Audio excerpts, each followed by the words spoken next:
Alors qu'est-ce que c'est que ces chroniques? Ce sont des articles de journaux, essentiellement, qu'elle a écrits dès la parution de Bonjour Tristesse, qui, on le sait, a été ce succès phénoménal, mondial, partout.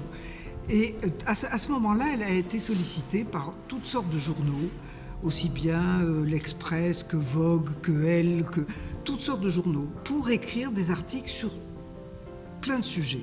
C'est un exercice d'acteur un peu particulier dans la mesure où on n'est pas dans des scènes traditionnelles. On doit rendre le plus vivant possible toutes ces chroniques magnifiques et variées qu'a écrite Françoise Sagan. On est à la fois conteur, narrateur, porte-parole d'un auteur emblématique. C'est un exercice tout à fait singulier, mais formidable. Et puis, c'est aussi le plaisir de retrouver mes camarades, à la fois musiciens et comédiens sur le plateau.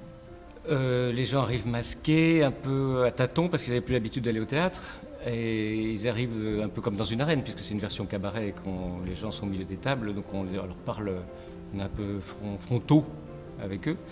Et ça m'oblige, moi, en tant que monsieur loyal aussi, on pouvait dire un peu monsieur loyal, de m'affronter aux spectateurs, à les asseoir, à leur trouver des places, à leur parler un petit peu.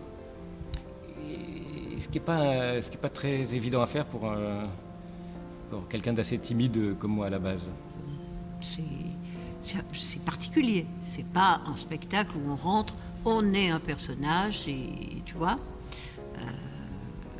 Non, c'est différent. On est soi dans un rapport comme ça, à un récit, à quelqu'un qui nous parle à l'oreille pendant qu'on parle aux gens. Enfin, c'est comme ça un petit chemin très sensible.